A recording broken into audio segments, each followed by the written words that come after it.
Hi, this is Alicia from God's Healing Mind Life Coaching Service.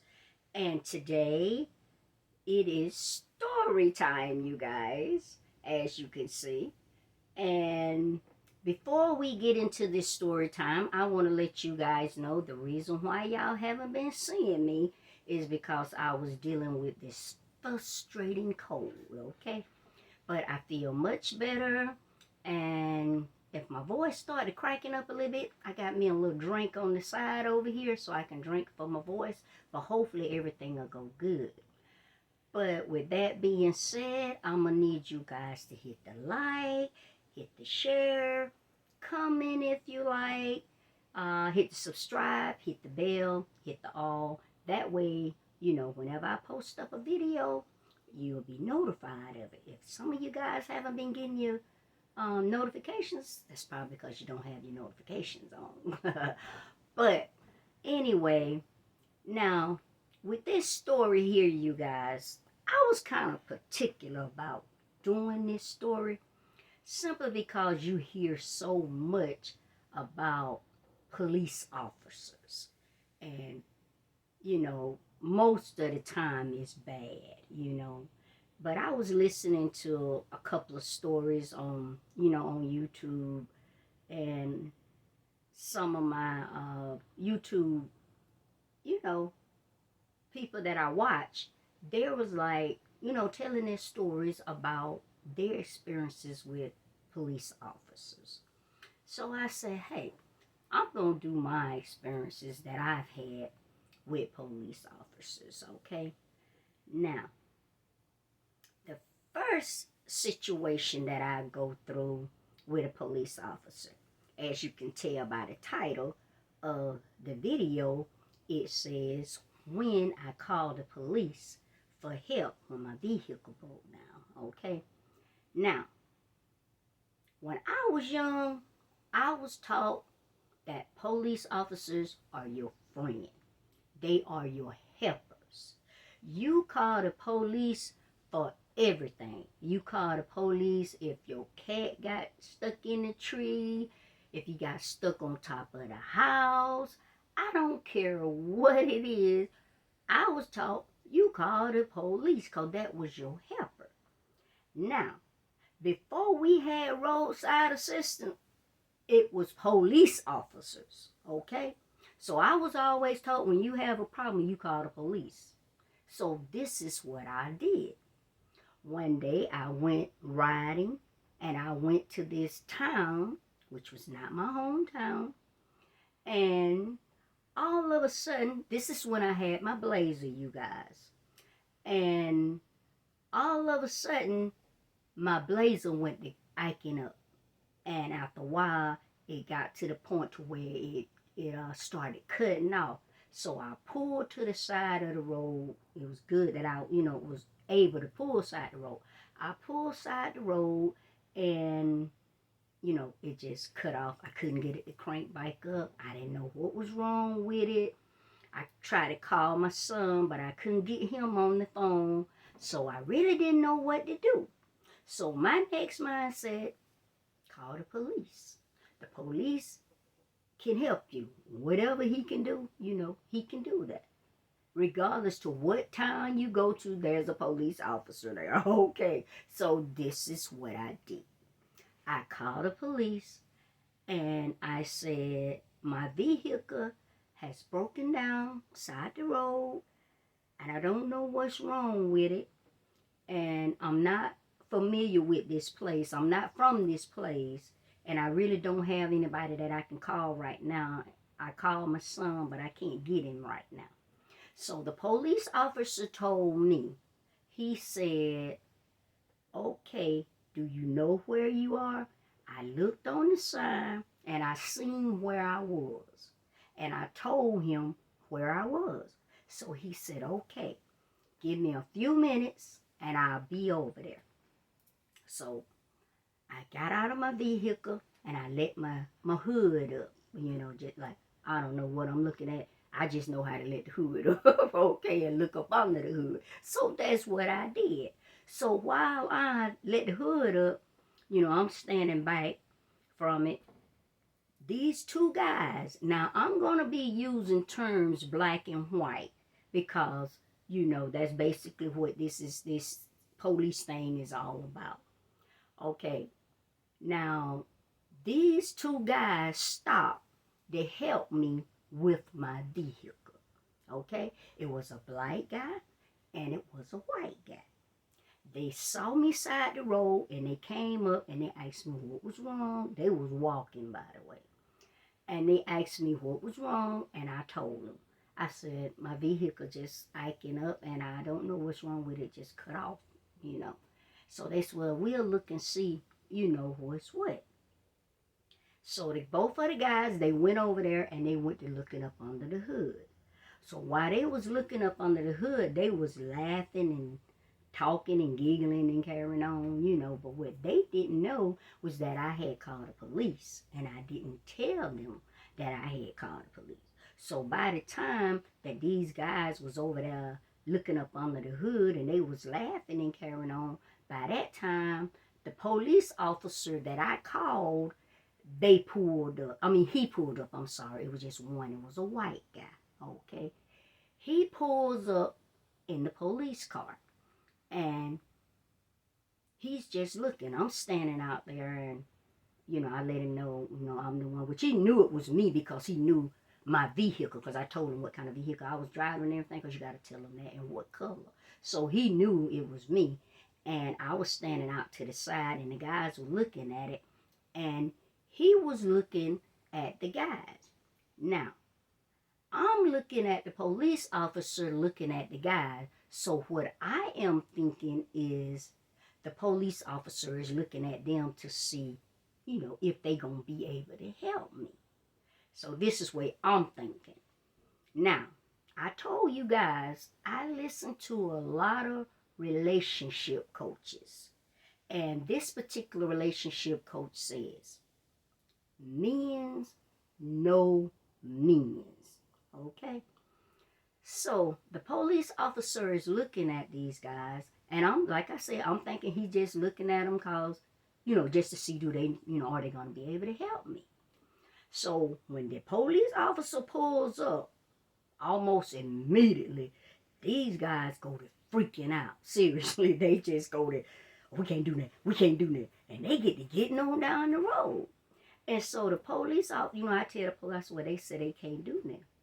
So the police officer tell me, he says, I'm going to take you across the street over here to this convenience store. It was a convenience store across the highway.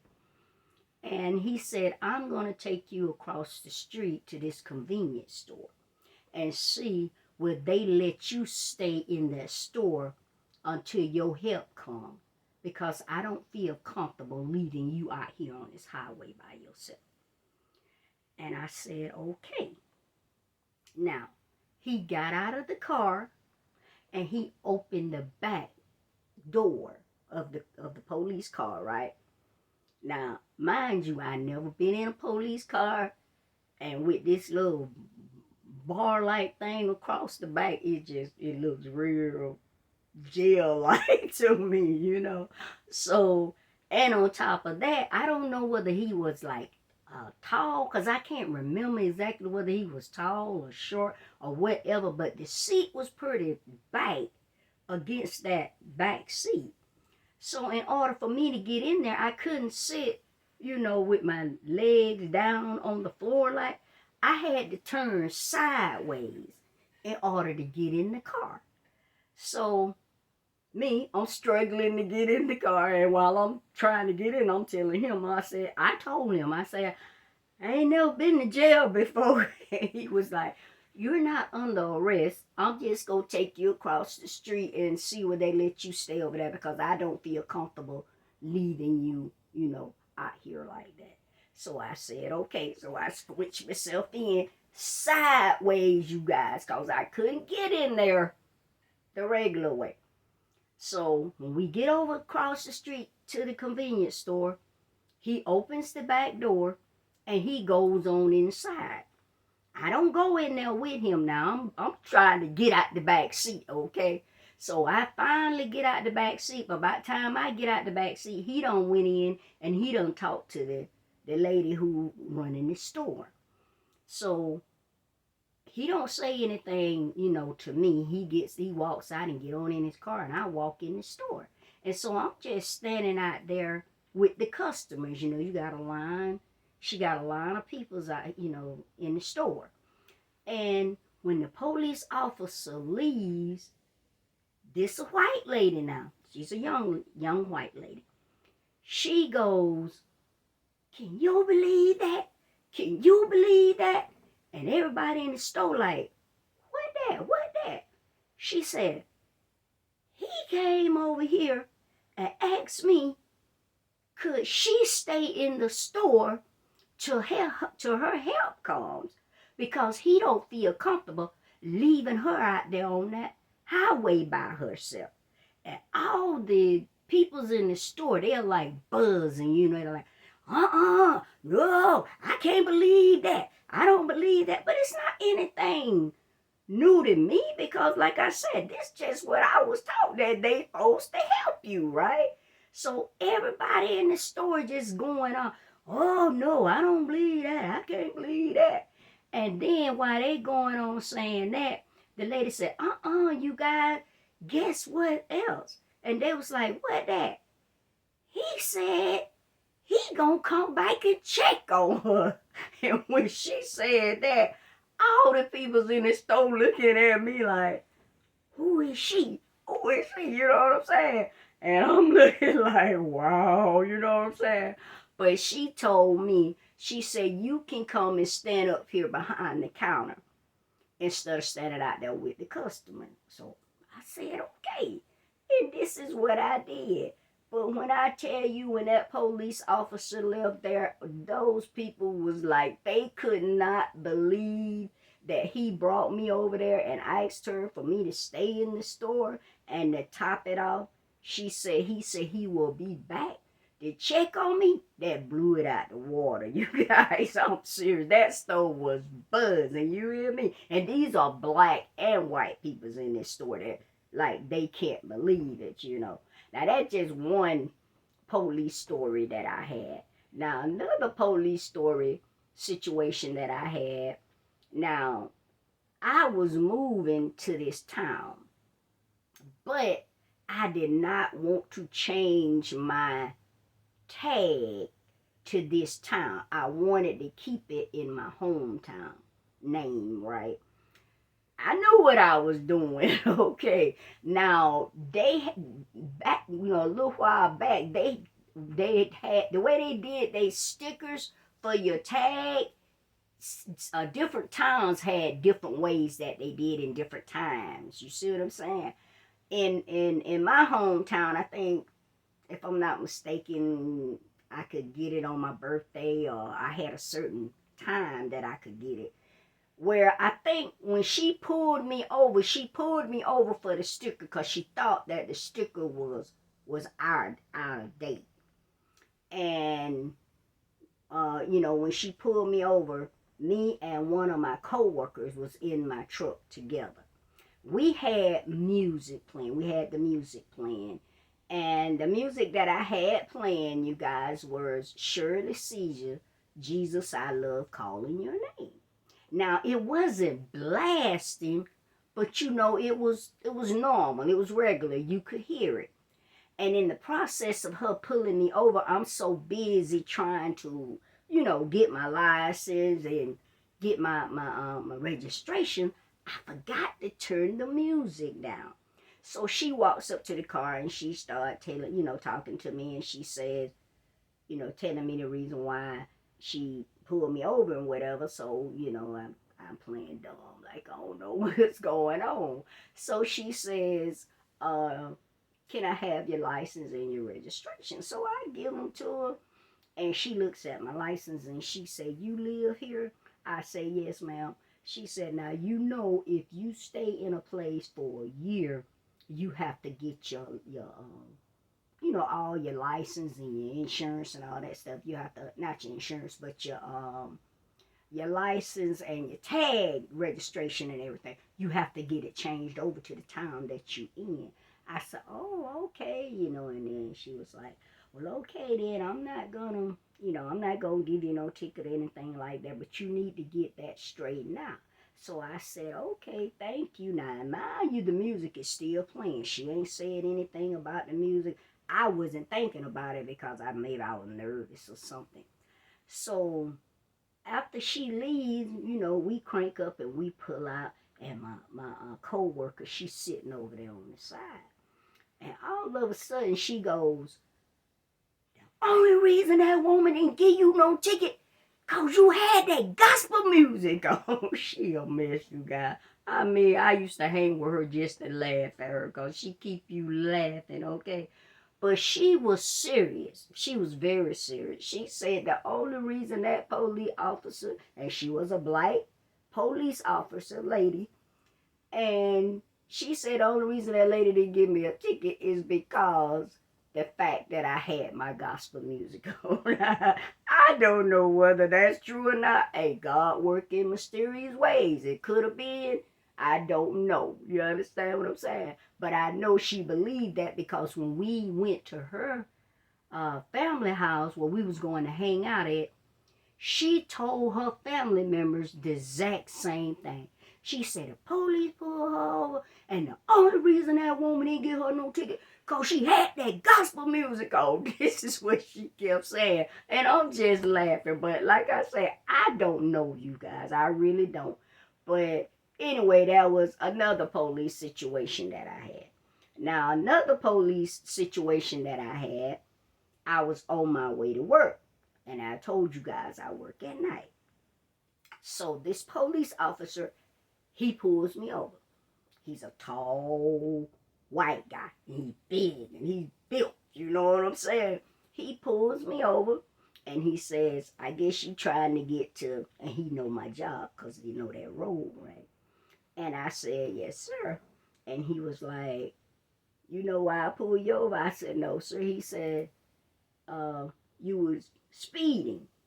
And he told me what I was doing. And see what it is, the speed is one thing coming in, and as you get on up in this little town, the speed changed. And I wasn't aware of that. I thought you just keep the same speed all the way.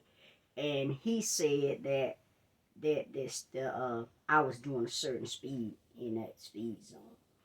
And I was like, oh, I am so sorry. I didn't even notice that I was speeding. He said, you probably just trying to get to work, probably. But he said, could I have your your license and your registration? Now, I had took my license out before he got to me, but I didn't have a chance to get my registration. So I told him, I said, my registration is in the glove compartment.